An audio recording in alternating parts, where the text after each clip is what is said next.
Hi, my name is Stephanie and I'm a massive fan of all things music, movies and pop culture. So here's a very random video of me discussing 5 random favourite movies of mine from the 1990s. The first film in this random assortment of 90s movies that happen to be my favourites is My Own Private Idaho, which is a Gus Van Sant movie from 1991. It stars River Phoenix and Keanu Reeves, and it's like loosely based on a Shakespeare play, and there are like elements within the movie where they perform like bits of Shakespeare, but like if you're unaware you probably wouldn't pick up on it unless you like know the play.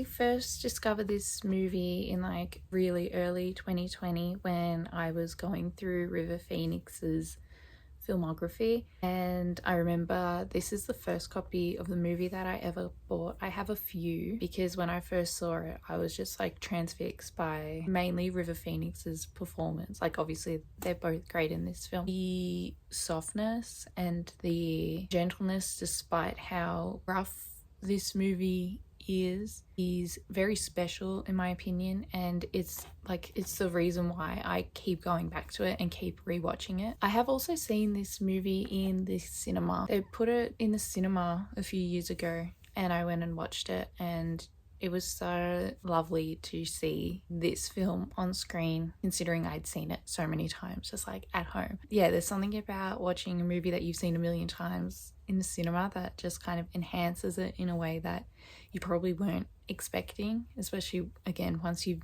seen something so many times. This film also got me into more Gus Van Sant films. I remember not long after it getting and watching even Cowgirls, Get the Blues, Don't Worry He Won't Get Far on Foot, Drugstore Cowboy, To Die For, I think was around that time that I watched it too.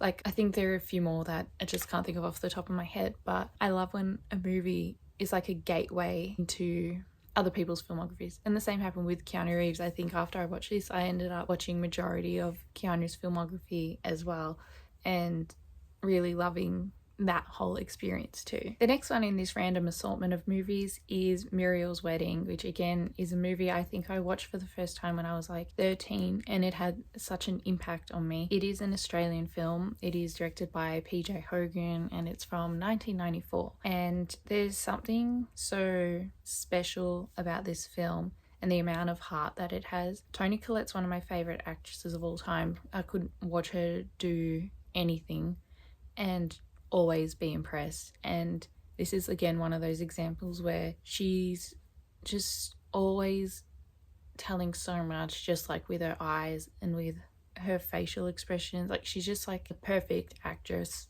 in any movie, but in this movie it's just so stunning what she does with this character. And of course Rachel Griffiths is in this movie too, and she's fantastic, and the way they play against each other is fantastic. This is one of those movies that makes me feel so proud about like Australian filmmaking and stuff. Like the fact that this is an Australian film, I think it is my favorite Australian film of all time. It's just got that special tinge to it, and like I say, it's just got so much heart. And you know, this character is so relatable. She's trapped, she's trying to figure out her stuff, and you know, she's thrown into new experiences, and you know, there's so many things that happen obviously, but there's so many like heartbreaking moments, but at the end of it all you can, you know, grasp the positivity, you know, that comes from this movie, and that's why I find it so rewatchable. Plus the soundtrack is fantastic. It is full of ABBA songs, and it has one of my favorite movie scenes of all time in it, and that is the Waterloo scene. I love that scene, and even if it like just like pops up online, I just have to watch it all the way through because it feels so special. Number 3 is The Wedding Singer from 1998. This is just one of my favorite movies, full stop. In any category this movie is going to come up. I'm a massive fan of Adam Sandler and Drew Barrymore, and I will never stop watching this movie. I watched it again for like the millionth time last week, and I hadn't seen it in a minute, and again it brings me so much comfort. I also think that it's one of those movies that gets so many things right about the 80s. The Wedding Singer is set in, I think, 1985. This movie came out in 1998, and I feel like it's one of those movies where, like, when I was growing up, I genuinely thought it was like an 80s movie because I had no idea. And when I watch it now, it's so fun and it's so cool to see all of the references to the 80s and how well it's done. Like, things like the costumes, or even like the house decor and things like that. The songs, obviously, like the soundtrack is fantastic. I have the soundtrack on CD, and all of that, just, it embodies the 80s so well, whereas sometimes I feel like movies kind of miss the mark in terms of, you know, trying to replicate a certain time period, and I feel like this one does it really well. In recent times, and like since I've last watched it, this movie actually gets me really emotional by the end. Hearing Grow Old With You and seeing that scene play out every time makes me like quite emotional, just because that song is so wonderful and that moment is so wonderful. And again, to me, this is one of those movies where it just feels like the perfect combination of everything, and it makes it so rewatchable and so fun. And again, it has like that heart that, you know, sometimes when you watch something, it's just like lacking that oomph, I guess. But to me, whenever I watch this, it feels like it's there. Number 4 is Empire Records from 1995. This is a movie that was really hard for me to find a copy of for a long time. And then one time I found it, and then I left it sitting on my shelf for a couple years because that is a habit of mine. And yeah, I just decided to watch it. This is shocking to me. I just looked back at like my diary of movies that I've watched this year and found out that I only watched this movie for the first time in January, which is crazy. I thought it'd been longer, but this is an example of a movie that's like, I guess, impacted me and feels extremely relatable and feels like it came to me at the right time. I love this movie because I think it embodies like what a 90s cult classic is like, and it has like the fun soundtrack.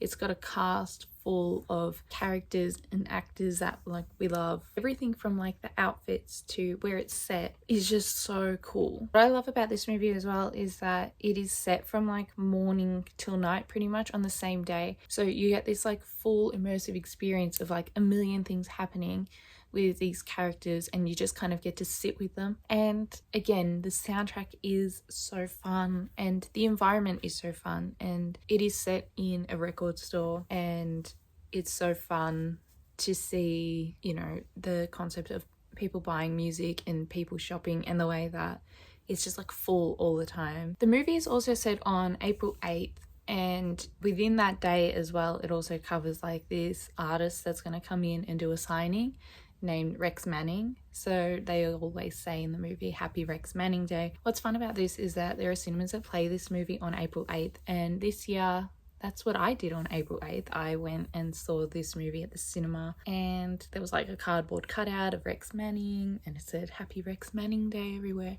and it was so much fun. The 5th and final movie in my assortment of some of my favorite 90s movies is Reality Bites, directed by Ben Stiller. This movie was released in 1994, and it stars Winona Ryder, Ben Stiller, Ethan Hawke, Janine Garofalo, and it's a movie that follows like a group of friends in their 20s after they've graduated, and some of them live together and they all have different types of jobs and they're trying to get into their careers, and crazy things keep happening to them as it does in your 20s. And it's one of those movies that feels extremely relatable, and it feels like, well, for me, it's a comfort movie that I've gone back to the last few years. And the soundtrack is fun. If you haven't seen the My Sharona scene, you should watch that, and that will make you want to watch this movie. I do own this soundtrack on CD as well. It's again one of those movies where it just screams of the 90s, and it's so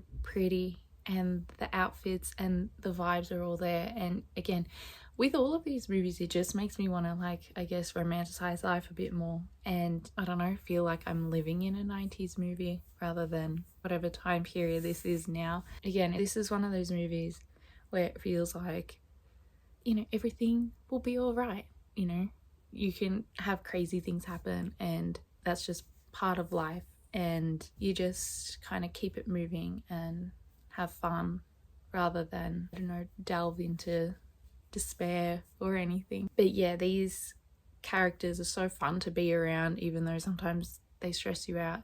But you end up feeling like you're part of this friendship group, and it's really fun, this movie. And again, it's one I'll go back to over and over and over again. I hope you enjoyed this video, and I'll see you in the next one.